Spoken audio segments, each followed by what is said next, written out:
Hi friends, আমাদের Florida ভ্রমণের তৃতীয় দিনে আমরা ট্যাম্পা শহর ভ্রমণে যাচ্ছি। ট্যাম্পা ফ্লোরিডা রাজ্যের ওয়েস্ট কোস্টে অবস্থিত।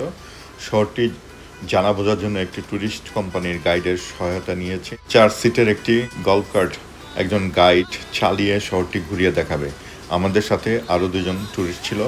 ট্যুরিস্ট গাইড গল্ফ কার্টটি চালিয়ে আমাদের ইউনিভার্সিটি অফ ট্যাম্পাতে নিয়ে গেল। সেখানে যাবার সময় শহরের ইতিহাস বলে যেতে লাগলো, যেমন এই শহর সিগারের জন্য বিখ্যাত ছিল, 18শো শতাব্দীর নির্মিত চার্চ বন্দর ইত্যাদি। আমরা কিছুক্ষণের মধ্যে ইউনিভার্সিটি অফ ট্যাম্পাতে চলে গেলাম। বিশাল এলাকা জুড়ে মুসলিম ঐতিহ্যের নকশা তৈরি বিশাল কয়েকটি ভবন নিয়ে ইউনিভার্সিটির অবস্থান অসাধারণ দেখতে।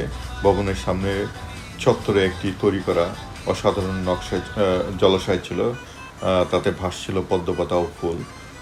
সবুজ গাছগাছালিতে পরিপূর্ণ এলাকাটি সত্যি অসাধারণ। কারটি 10 মিনিটের একটি বিরতি দিয়েছিল যাতে আমরা ভবনে ঢুকে ঘুরে আসতে পারি। এখান হতে আমরা শহরের অন্যান্য স্থান যেমন ডাউনটাউন, ট্যাম্পা পোর্ট, রিচ পিপুল যেখানে বসবাস করে সেই সমস্ত এলাকা পরিদর্শন করতে পারি। ভ্রমণটি 2 ঘন্টা ছিল। এই সময়টি আমরা যথেষ্ট উপভোগ করেছি। কিছুক্ষণের মধ্যে আমরা ট্যাম্পা ভ্রমণ শেষ করব, প্রায় 2 ঘন্টা। খুবই ভালো লাগলো আমাদের এই ভ্রমণটি। তো যাই হোক, আমরা এখন ট্যাম্পা থেকে ফ্লোরিডা ফোর্ট লডারডেল চলে যাব।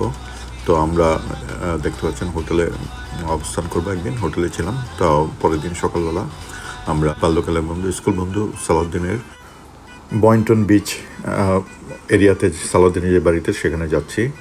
তো সালাউদ্দিন আমাদেরকে সাদরে অভ্যর্থনা জানালো। উষ্ণ অভ্যর্থনায় আমরা সিক্ত হলাম।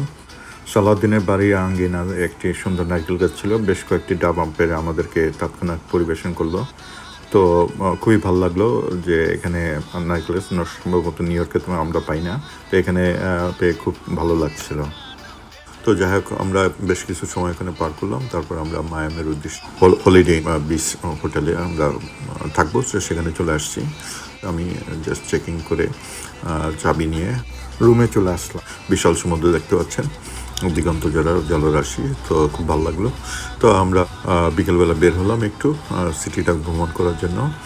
তো বিচে ছোট একটা সিটি, তো ভ্রমণ শেষে আমরা চলে আসলাম। আমরা চিন্তা করলাম যে পরের দিন সকালবেলা আমি গোসল করবো। সুইমিং পুল আছে সুন্দর, তো সুইমিং পুলে প্রথমে গোসল করবো, তারপর আমরা সমুদ্রে গোসল করবো। তো যাই হোক, বিকালবেলা ছোট একটা ভ্রমণ ছিল, বিচ এটা কিছু ছবি তুললাম। তো পরের দিন সকালে যথারীতি নাস্তা শেষে আমি পুলে কিছুক্ষণ সাঁতার কেটে নিলাম। তো সাঁতার কেটে এখানে কিছু সময় পার করব।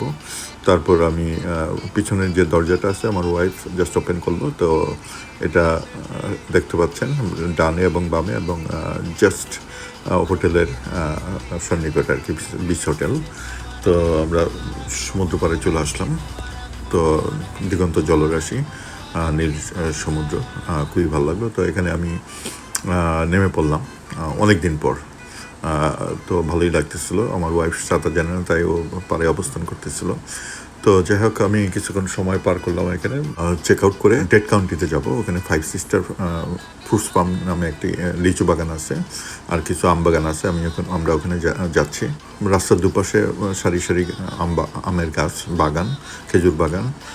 সবচেয়ে ভালো লাগলো কৃষ্ণচূড়া গাছ পেয়ে, খুবই সুন্দর ফুল, এবং সব কিছু মিলে এত সুন্দর সবুজ, মানে ভাষায় প্রকাশ করার মতো না।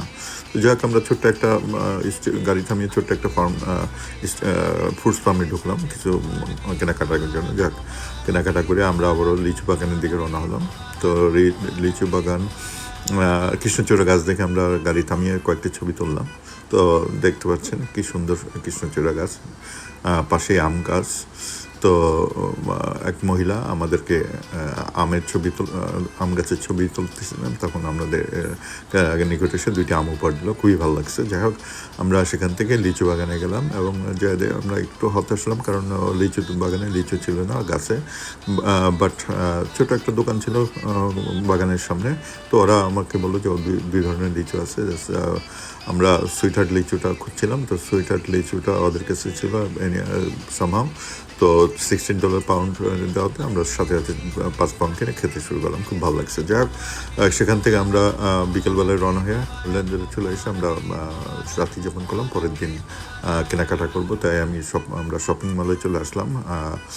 সুন্দর আউটলেট মল, ইন্টারন্যাশনাল আউটলেট মল অরল্যান্ডো, বিশাল এলাকা জুড়ে খুবই সুন্দর, অল ব্র্যান্ড স্টোর এখানে আছে। তো সেখান থেকে এখানে আমরা লাঞ্চ শেষ করলাম। তো উদ্দেশ্য ছিল সি ওয়ার্ল্ড ভিজিট করার, বাট খুব গরম পড়ছে, তো সি ওয়ার্ল্ড ভিজিট করতে গেলে প্রচুর হাঁটাহাঁটির ব্যাপার, তাই আমরা হোটেল ব্যাক করে বিশ্রাম নেও। গাড়িটি জমা দিয়ে আমরা এয়ারপোর্টের ভিতরে ঢুকে পড়লাম এবং অপেক্ষা করতেছিলাম ফ্লাইটের জন্য। কিছুক্ষণের মধ্যে আমাদের ফ্লাইট এবং নিউ ইয়র্কে চলে আসলাম। ধন্যবাদ আমাদের সাথে থাকার জন্য।